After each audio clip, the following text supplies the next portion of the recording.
상가 임대 광고가 곳곳에 붙어있는 서울의 한 공구 상가에서 만난 전기 부품 점포 사장 A씨. 외환 위기도 버텨냈었는데 결국 최근 점포를 절반으로 줄였습니다. 빚이 불어 감당하기 어렵기 때문입니다. 실제는 외환위기 때문에 이렇게 마이너스 4천을 쓰고 있는데 한도 거의 한 80%까지 지금 내려간 상태고 이 자리 내가 continue를 못하면 활동을 못하게 되는 상황이 될 수도 있죠. 30년 넘게 수산물을 팔아온 김옥희 씨도 매달 나가는 고정비만 150만 원. 이자를 낼 여력이 없습니다. 가게세도 제대로 제가 좀 미수에 못 내고 있어요. 아, 그래요? 너무 너무 어려워가지고 올해 대출 좀 받아서 여기를 했는데 그 이자도 제대로 못 내고 지금 개인 희생 할인을 좀 해야 되나. 이렇게 개인들의 빚 부담이 커지는 어려움, 20개 은행 대출 연체율에 그대로 나타났습니다. 지난해부터 계속 상승세인 연체율은 8월 말 기준으로 또 0.04%포인트 오른 0.43%를 기록했습니다. 1년 전과 비교하면 거의 2배 가까운 수치로 3년 반 만에 최고치입니다. 가계, 기업 대출 할 것 없이 모두 연체가 늘었는데 70세 사장 A씨를 짓누르는 신용대출, 그리고 김옥희 씨가 빌린 개인 사업자 대출이 각각 0.05%포인트 올라 전체 연체율을 끌어올렸습니다. 기준금리는 동결됐지만 시중금리는 지속적으로 상승하고 있기 때문에 가계와 기업의 원리금 상환 부담이 커져서 연체율은 지속적으로 상승할 것으로 예상합니다.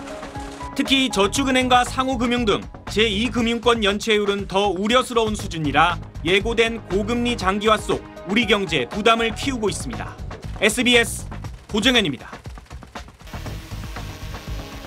지난달 아파트 상승거래 비중이 줄어들며 8개월째 계속된 상승거래 증가 추세에 제동이 걸렸습니다. 미국발 고금리에 따른 대출금리 상승, 특례 보금자리론 중단, 급매물 소진 등이 시장에 영향을 미친 것으로 풀이됩니다.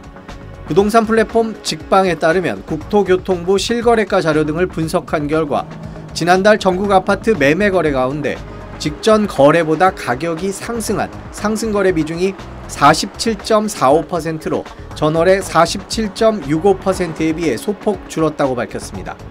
반면 직전 거래보다 가격이 하락한 하락거래 비중은 39.65%로 전월의 39.46%에 비해 소폭 증가했습니다.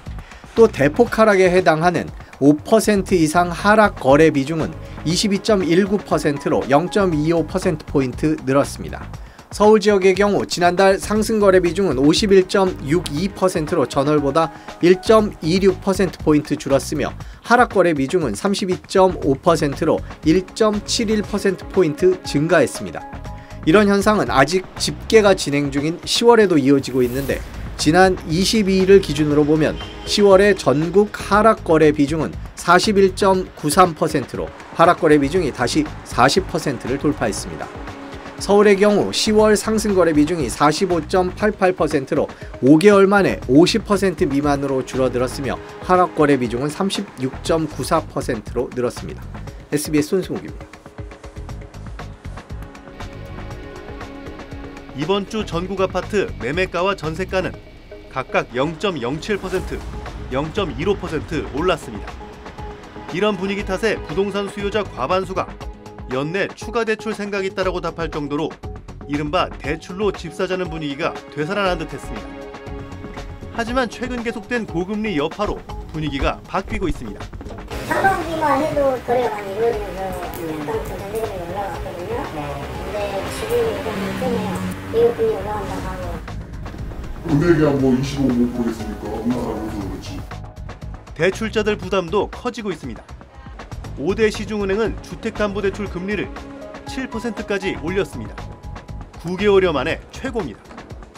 이미 높아진 영끌족들의 이자 부담이 미국발 금리 충격에 더 커질 수 있다는 우려도 나옵니다. 대출도 올랐잖아요. 4.5%만 해도 한 번만 오르도 그래서 한 150만 원까지 돼버립니다. 높은 금리로 연체율이 올라가면 원리금 부담에 집을 내놓는 영끌족이 늘어날 수도 있습니다. 급매물이 이미 다 팔렸고 대출금리도 오르고 있어서 거래량이나 가격 상승세는 점차 둔화될 것으로 예상이 됩니다. 특히 부동산 대출 시장에 고금리가 계속되고 집값이 떨어질 경우 깡통 전세 증가 같은 부작용도 우려됩니다. SBS 이호건입니다. 오늘 뉴욕 증시에서 기술 중심의 테크 회사들 주가를 대표하는 나스닥 지수가 2.43% 떨어졌습니다. 또 주요 기업 500곳 주가를 나타내는 S&P 500 지수도 1.43% 하락했습니다. 지금까지 3분기 실적을 발표한 주요 기업 중에 80% 가까이가 기대치를 넘어서는 결과를 내놨지만 역부족이었습니다. 구글의 모기업 알파벳 같은 경우는 주가가 9.5% 폭락했습니다. 3분기 전체 실적은 1년 전보다 10% 이상 늘었지만 3년 7개월 만에 최대폭 하락한 겁니다.